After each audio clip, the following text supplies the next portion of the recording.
भारत के इतिहास में रायपुर की कथा लिख गई। कैसे लिख गई? 40 चैनल वो ऐसे ही बैठे रहे भैया। देखिए बाबा का लाइव टेस्ट। बाबा पढ़ लेता है मन की बात। बाबा जादूगर है या फिरकी ले रहा?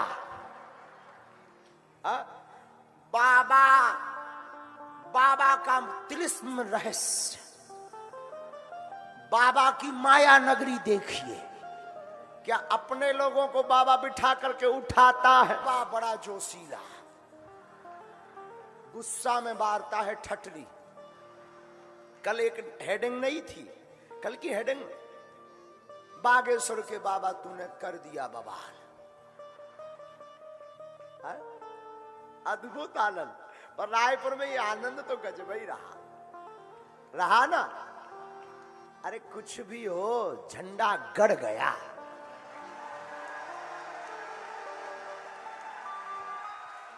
बागेश्वर बाबा के खौफ से ही सही सनातन विरोधियों की नींद उड़ गई। जय श्री राम। और इतना चर्चा तो बनता है। और एक बात, आज सुभाष चंद्र बोस का जन्मदिन है। हम फिर कहते, आज की कथा जहां से शुरू की थी, तुम मेरा साथ दो, हम हिंदू राष्ट्र देंगे।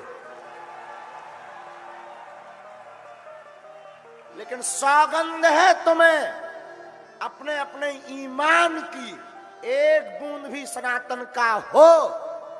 अब चूड़ी पहनकर घर पे मत बैठो।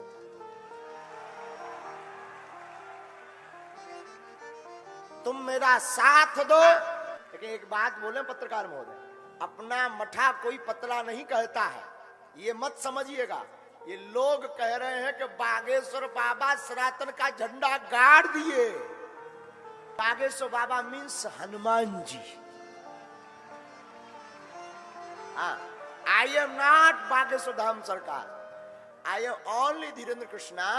I cannot speak in English, but I understand your feelings, everyone, my dear.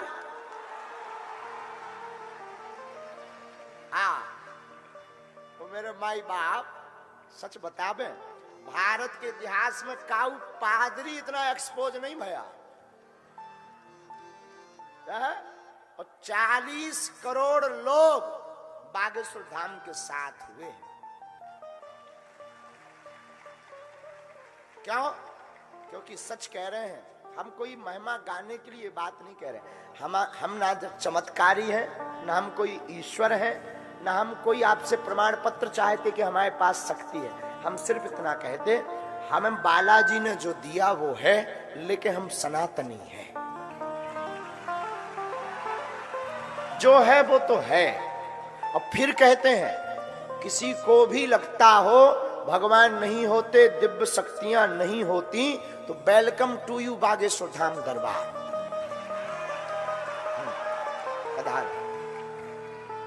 आप आओ, स्वागत है। और फिर कहते, बागेश्वर धाम पर दरबार पुनः लगना है। और जो जो उंगली उठाए थे, जहां से कथा शुरू हुई वहीं विराम करना पड़ेगा, क्योंकि पहली दिन की कथा चुनौती से शुरू हुई थी। हाँ, हमें पूरा याद रहता है, एक एक वाक्य चुनौती से शुरू हुई थी।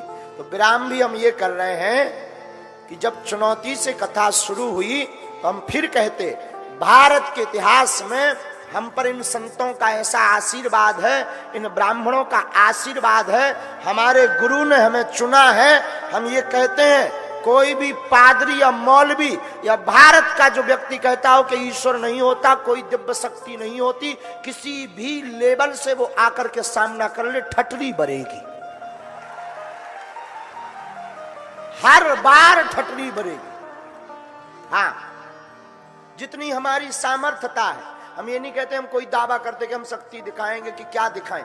दरबार में किसी और की सामर्थ्यता होती, उतना हम, ये अपने इष्ट पर भरोसा है, अपने प्रभु पर भरोसा है। तो कोई भी आ जाए, मुंह खाकर जाएगा।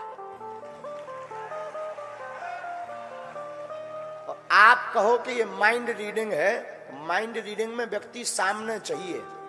माइंड रीडिंग में व्यक्ति को कहते आंखें बंद करो, किलू लाओ, अपने मित्र का नाम याद करो। माइंड रीडिंग में नेत्र बंद करो, और हम आपको कहते हैं कि हम पहले से पर्चा लिख कर रख देंगे, तुम जिसको उठाओगे उसका निकलेगा। हाँ, ये माइंड रीडिंग से बाहर है। और माइंड रीडिंग यहां क्यों बंद हो जाएगी? क्यों? क्योंकि तुम उठाओगे उसी को जिसे हमारे बालाजी चाहेंगे, तुम भेजोगे उसी को जिससे सन्यासी बाबा चाहेंगे। मेरे माई, लेकिन एक है, ये भारत ऐसा है जहां कबीर को भी, रैदास को भी, तो तुलसीदास जी को भी कसौटी पर कसना पड़ा, तो हम कौन खेत की मूली है। और भारत अद्भुत देश है, यहाँ दीवाल की लिखावट पर मना करने के लिए भी दीवाल पर लिखना पड़ता है कि यहाँ लिखना मना है।